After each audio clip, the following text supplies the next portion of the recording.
Hello, hello, and welcome to Crypto Divas with me, Gillian Gotson and Lena Lass-Wilson. It is the 26th of May. Oh my goodness.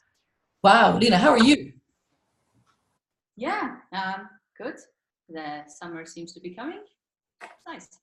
It's good. I was just saying, I'm just back from Malta. Oh my goodness, I went to the Malta AI and Blockchain Conference. I was a judge at the awards and I was a VIP. I had this like pink thing that I'd go to the VIP room, although it wasn't very much. Oh, I got lunch one time. That was nice. And it was, I have to say, you've been to Malta before, have you? Not Malta, Oh, no. Malta. It's a brilliant show. It was in the Hilton, so all very posh. And I was staying in a hotel. It was okay, but it was only like a minute's walk away, so that was very handy. And it was buzzing, really, really buzzy. Lots of people at it, and lots of women too as well. That was nice. A lot of professional women, and it was just, I have to say, it was really buzzy. I mean, like Aman Pullis is the organizer.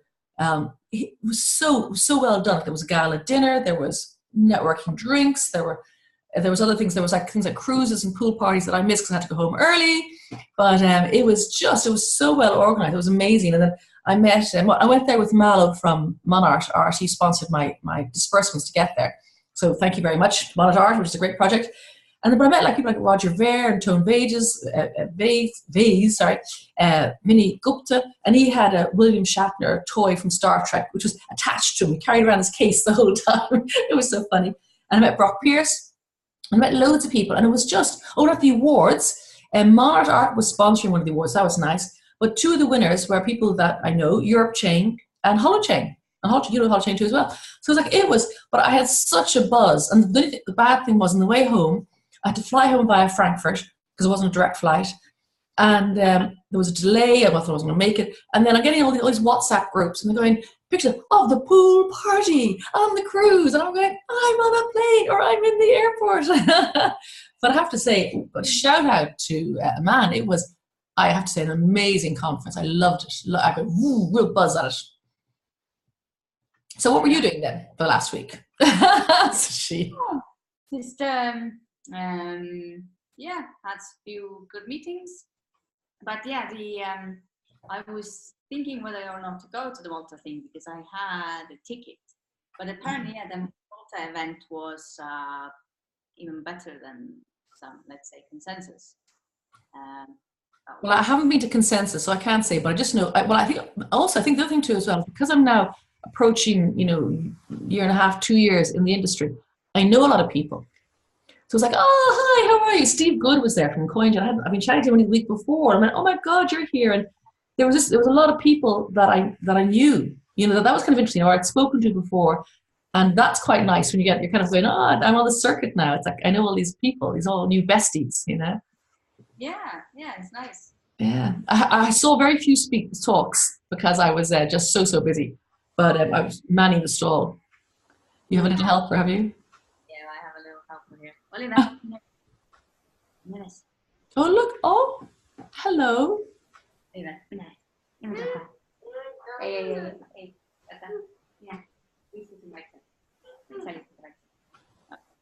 He's going to be a star. I saw photos from Consensus, and there was a funny tweet.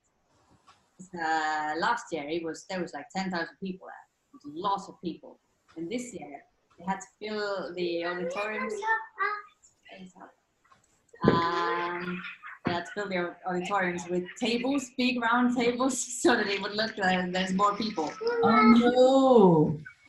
Yeah, that's it. Because I hadn't heard much back from Consensus, but I think actually in fairness, Malta I might have been down in numbers from last year, but it was my first trip to Malta, and I just think it was buzzy. There was a lot of deals happening, I think, Kind of cool. So here's our new crypto diva in the making. Yeah. He will be some sort of star soon. Whatever. Yeah. Okay. News. The news. Did you see, by the way, that the rumor is that Facebook and the Winklevoss twins are talking?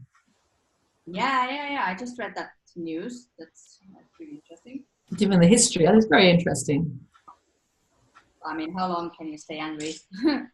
And I mean, they did get 62 million, didn't they? Anyway, so they kind of, and they both have lots of money now, so they're, Or all three of them, I should say.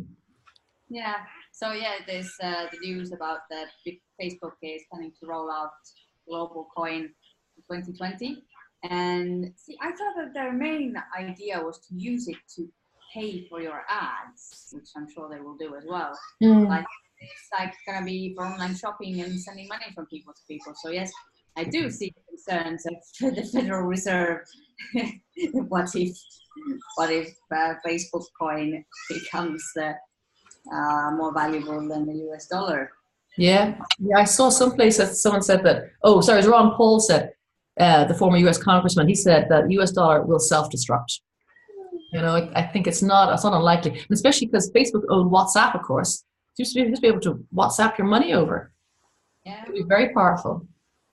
And did you see that J.P. Morgan strategy advisor, whatever, they have now admitted that Bitcoin has intrinsic value. Yeah. That's interesting, isn't it? Like, oh, okay, full circle. Yeah. Oh, and then, sorry, I'm jumping the whole time. Pizza Day, Bitcoin Pizza Day was 22nd of May, and we all had pizza in Malta. We were, Bruce York was the host. He's a tokenomics, I think it is, his company. But we all had pizza. We're like, Bitcoin Pizza Day. Pizza chips. We did. We had pizza and chips. Yeah, we had pizza too. Yeah, so it's the Bitcoin Pizza Day is a monthly event. Or I think it's an annual event because it was on that 22nd of May when whoever somebody bought their pizza for their, I don't know, 100,000 Bitcoins or whatever it was, some sort of crazy amount. Mm-hmm. And most expensive pizza ever. Yes, that's funny.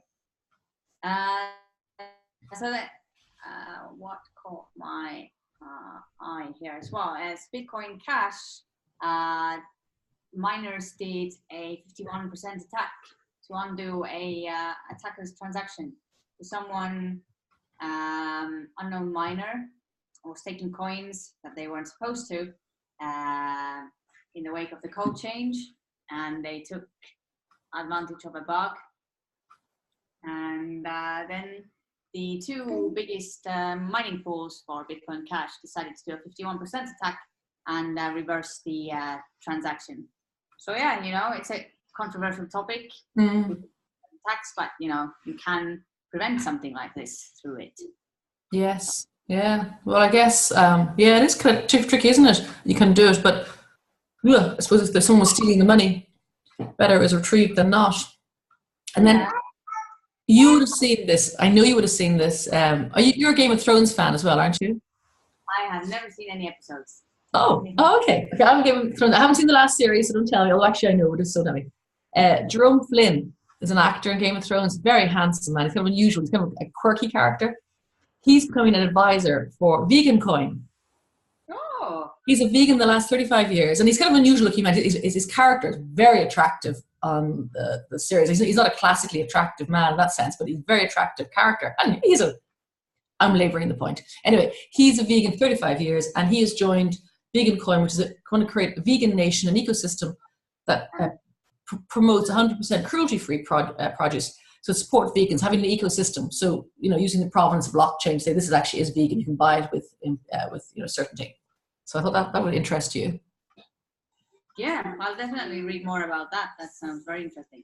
And you should please know that my daughter is staying with me for the summer, and she's vegan. So the last few food shops, I have bought little or no meat. Very good. I still eat cheese. I'm still into dairy products, but so I expect to be like a different woman by the end of the summer. Yeah, no, I mean, I tried it, started, Jesus, like 3 years ago, but the difference in how good I felt was, that's why I kept going. Yeah. But there was also some interesting projects, sort of, not specifically vegan, but about, I need to look it up, maybe I can bring it up next time, about the supply chain management, but making sure that how do we can live sustainably. Be interesting to see. Yeah, I mean, I don't know how it is in Estonia, but here the Greens are sweeping all in front of them. Now, the Green Party was wiped out in 2011, I think it was, went into government with Fianna Fáil. during that time of the start of the banking crisis and or middle of the banking crisis, and they were a minor party, and they were wiped out. They were like absolutely crucified. They had everything one member of parliament, but now everything the Greens are topping all the polls, and it's very good because it means that even if the Green Party they won't be in a majority, they're coming from a rock bottom, but it does mean that all the parties have to be Green. It's very, very, very cool. Oh, I like. Look at your game. Yeah, he's watching. Ooh. And then you see Craig Wright, the Satoshi wannabe, or fake Toshis he's called. He actually registered in US copyright the original Bitcoin white paper and code. So he has copyrighted it to his name. It doesn't mean anything because apparently anybody can copyright something with the copyright office in the US. So you can have multiple people. So somebody said, I wonder will lots of people do like the I'm Spartacus thing. So would loads of people spam the copyright office and say I am the owner of the white paper? That'd be very cool if that happened. I'd love to see that happen. Yeah, I mean, it's already clear that it's not him, and I don't understand why he would keep that going. No, I think he's just a media tart. He just wants to be out there the whole time or something. I don't know. Though his coin, whatever is BT Bitcoin BSV, it doubled in value, so it's up to nearly $100 now, I think. So. Yeah, well, there will always be the ones who want to take advantage for Bitcoin Cash. The same story. I'm not a fan. Speaking of which, there was one article specifically about this. So there was Binance who delisted Bitcoin SV. Oh yes. And the question, like, should the exchanges be unbiased? So why is it that they, because of how they feel or think, they are delisting coins, which means that some assets may become not used. Yeah. I think it would be reasonable if there was no volume, no traffic, no people buying and selling. But if there is traffic, that seems a bit arbitrary, doesn't it? It's kind of like saying Binance is saying this is our opinion and we will delist the coin because we don't like it. Yeah. So I like to say, okay, yes, if there's like some significant scam, and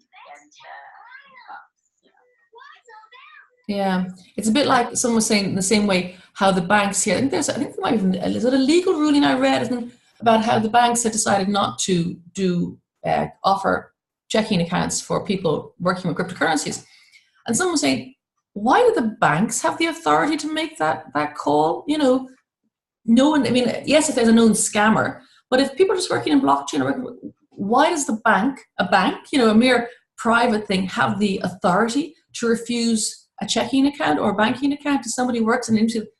It's not like just they're in an illegal operation like child trafficking or something like that. So yeah, it's a bit strange, isn't it? This Yeah, it doesn't make sense. But the point of the article is that there needs to be some regulation in the crypto exchanges because they are getting hacked left, right, and center, and no one's really taking any responsibility. And also, in traditional exchanges, they don't have that. If someone is going public, they will be listed on an exchange. Doesn't matter how the exchange personally feels about the product. Yeah. So yeah. Interesting. Yeah. That's all my news. It's Malta. Aww. Excuses. Yeah, I don't have much interesting either. Bitcoin is back over 8,000.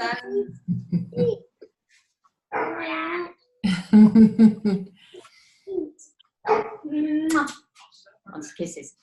But yeah, again, same old. Yeah, that's good. No, that's a good week. And we have a new crypto diva. What's your son's name? Oliver. Oh, lovely. I like Oliver. It's a nice name. Hello, Oliver. Cool. Oliver, will you do say goodbye to everybody? Goodbye, everybody. Yay, that's cool. That's our best closing ever. Well, until next week, Lena. Yeah, next week. Talk to you then. Thank you. See you soon.